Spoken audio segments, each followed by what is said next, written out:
Hello Gemini, welcome to Guru माइंडी tarot. और ये reading है 7 जुलाई से लेके 13 जुलाई तक की। तो चलिए देखते हैं आपके लिए क्या मैसेजेस है इस वीक में। Messages for Gemini.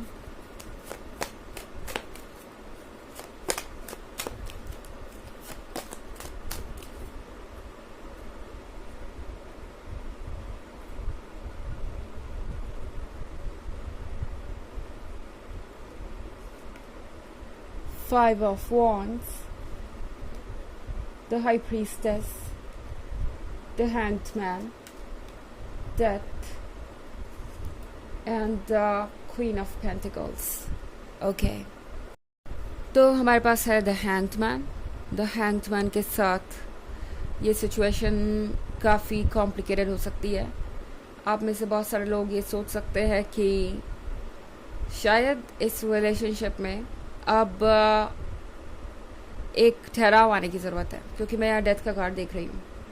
तो ऐसा लग रहा है जैसे कि किसी चीज़ को आप फाइनली क्लियर करना चाहेंगे इस वीक में, क्योंकि 5 ऑफ वॉन्ड्स के साथ मैं देख रही हूँ कि आप ऑलरेडी टायर्ड है। इस रिलेशनशिप के लिए आपने बहुत सारी फाइट की है, बहुत कुछ किया है, और अभी भी ये पर्सन शायद आपको एक्सक्यूजेस दे रहा है या कुछ ऐसी बातें कर रहा है जिसका कोई सेंस नहीं है, जिसका कोई मतलब नहीं बनता। 5 ऑफ वॉन्ड्स दर्शाता है आपकी लॉयल्टी को, आपके डिवोशन को। एंड ऐसा लग रहा है आप में से बहुत सारे लोग एक लॉन्ग टर्म रिलेशनशिप में हैं और अच्छा खासा टाइम स्पेंड कर चुके हैं इस रिलेशनशिप में।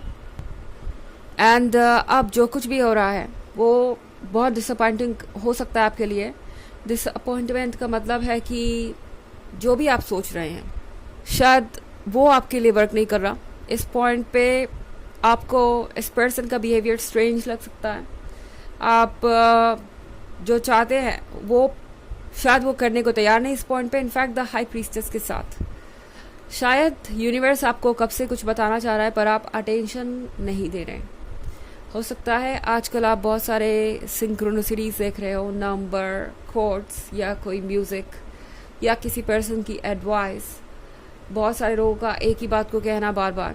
तो अक्सर हम इन चीज़ों को कोइंसिडेंस की तरह लेते हैं, पर ऐसा होता नहीं है। आपका हर सेल्फ आपसे कम्युनिकेट करने की कोशिश कर रहा है, आपको ये बताने की कोशिश कर रहा है कि आपको क्या चूज़ करना चाहिए। द हाई प्रीस्टेस के साथ आप बहुत ज़्यादा स्ट्रॉन्ग हैं एंड बहुत ज़्यादा इंट्यूटिव भी। तो अपने मन की आवाज़ को इग्नोर मत कीजिए। अगर ये रीडिंग आपसे रेजोनेट कर रही है और आपको लगता है वाकई इस सिचुएशन में कुछ गड़बड़ है या ये पर्सन आपको लेके डेडिकेटेड और लॉयल नहीं है, तो उस फीलिंग को इग्नोर करने की ज़रूरत नहीं है। दिमाग से सोचिए। इस वक्त इमोशंस आपको वो रास्ता नहीं दिखाएंगे जो आपको देखना चाहिए। यानी सही यही होगा कि आप अपने चीज़ों को प्रैक्टिकली एनालाइज करें, अपने रिलेशनशिप को, और जो क्वेश्चंस आपको परेशान कर रहे हैं वो आप इस पर्सन से पूछें। क्योंकि डेथ के कार्ड के साथ यहाँ पे एक ऐसा पॉइंट दिखाई दे रहा है मुझे जहाँ पे आपको लगेगा कि बस अब आप और इस अनसर्टेनिटी में नहीं जी सकते। ऐसे सिचुएशन में आप नहीं चल सकते जहाँ आपको पता ही नहीं कि आगे क्या होने वाला है। क्वीन ऑफ पेंटिकल्स आपसे कह रही है कि आप बहुत समझदार हैं, अपने फैसले ले सकते हैं। क्वीन ऑफ पेंटिकल्स आपकी कंप्लीटनेस को दर्शाता है। इस पॉइंट पे ये रियलाइज़ करना ज़रूरी है कि आप इस पर्सन के बिना भी उतने ही कंप्लीट है जितना कि उनके साथ।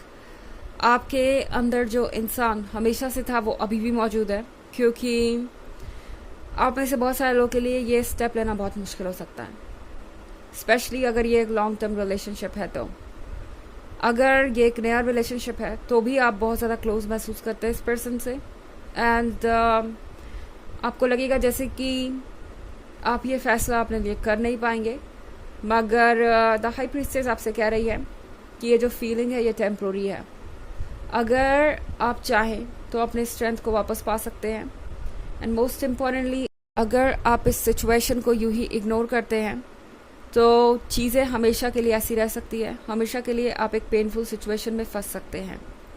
ओके, हालांकि ये एक जनरल रीडिंग है, ये सबसे रेजोनेट नहीं करेगी। एनर्जी रिवर्स हो सकती है अगर आप क्रॉस वॉचर हैं। इसके अलावा अगर आप पिछले वीक की रीडिंग या 2023 के फर्स्ट, सेकेंड और फोर्थ क्वार्टर की रीडिंग देखना चाहें तो उसका लिंक आपको डिस्क्रिप्शन बॉक्स में मिल जाएगा हमेशा की तरह। चलिए आगे बढ़ते हैं।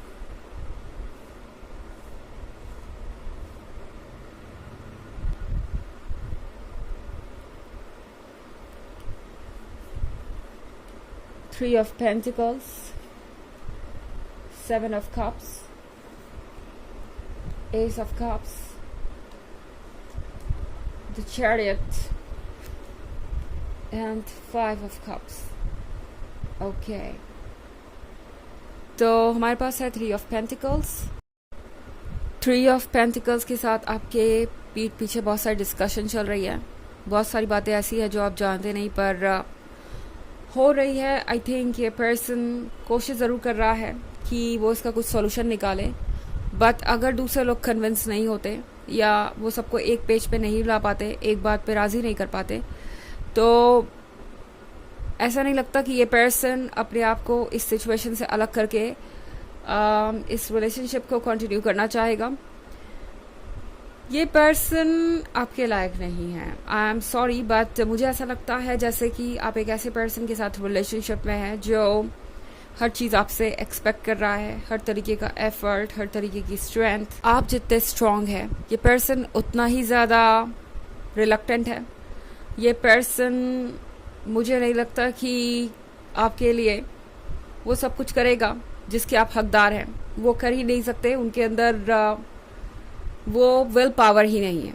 Okay, and seven of cups के साथ जो भी पर्सन आपको अपने लिए परफेक्ट नज़र आ रहा है, आपको शायद डिटेल में जाके देखने की ज़रूरत है। ये पर्सन आपके काबिल नहीं है और शायद आपको ये बात समझने में काफ़ी देर हो गई है, बट एक्चुअली जो भी होता है सब सही वक्त पे ही होता है। तो भले ही आपको लगे कि आपको देर हो गई है या आपने बहुत टाइम इसमें लगा दिया इस रिलेशनशिप में, चाहे आपको कितना भी मुश्किल लग रहा हो, ऐसा नहीं है। एस ऑफ कप्स के साथ आपके लिए ज़रूरी है खुद के लिए स्टैंड करना। एक बार अगर आप सोचेंगे क्लियरली तो आपको समझ में आएगा कि शायद इस पर्सन ने आपकी लाइफ को नेगेटिविटी से भर दिया है और अब उस नेगेटिविटी को अपने लाइफ से निकालना ज़रूरी है। और ऐसा नहीं है कि ये पर्सन आपके लिए बेस्ट है, आपका बेस्ट अभी आप तक आएगा। एस ऑफ कप्स के साथ आपको अभी कोई गिफ्ट मिलना बाकी है यूनिवर्स का। आपको ये लगेगा कि इससे अच्छा पर्सन मेरे लिए कोई नहीं हो सकता दुनिया में और आपको कोई और नहीं चाहिए। ऑफ कोर्स लव में कोई भी पर्सन ऐसा ही सोचता है, स्पेशली जब इमोशंस आपको अफेक्ट कर रहे हो। आपका सोचना गलत नहीं है अपनी जगह पे, आपके इमोशंस आपको इस तरीके से गाइड कर सकते हैं, बट चैरिट आपसे कह रहा है कि प्लीज़ इस पॉइंट पे अपने आप को इतना स्ट्रेस मत कीजिए इमोशनली कि आप कोई ऐसा फैसला ले बैठे जो आपको बाद में पछतावा करवाए। जो कि फाइव ऑफ कप्स के साथ मैं एक रिग्रेट देख रही हूँ यहाँ पे। ये वक्त कोई भी डिसीजन लेने का नहीं है और बिल्कुल भी इस पॉइंट पे आपको जल्दबाजी करने की ज़रूरत नहीं, क्योंकि ये जल्दबाजी, ये इमोशंस आपको एक ऐसे पॉइंट पे लाके खड़ा कर सकते हैं जहाँ पे बाद में आपको लगे कि आपसे इतनी बड़ी गलती हो गई है कि इसे सुधारने में अब आपको बहुत वक्त लग जाएगा। एंड टैरो आपसे कह रहा है कि आपके लिए आज संभलना बहुत ज़रूरी है। ओके, अगर आप नहीं समझेंगे तो चीज़ें बात पे बहुत कॉम्प्लिकेटेड हो जाएंगी। इसका मतलब ये बिल्कुल भी नहीं है कि आप किसी चीज़ के लिए खुद को फोर्स करें या अपने आप को ज़बरदस्ती पुश करें। नहीं, हील कीजिए, वक्त लीजिए, इसमें कोई जल्दबाजी करने की ज़रूरत नहीं है। वैसे भी बहुत सारे कप्स है आपकी रीडिंग में, तो इमोशंस से भरा हुआ ये वीक हो सकता है और हो सकता है आप किसी वाटर साइन से भी डील कर रहे हो। ऑफ कोर्स साइन तो कोई भी हो सकता है। चलिए देखते हैं कि आपके लिए ऑरेकल मैसेज क्या है।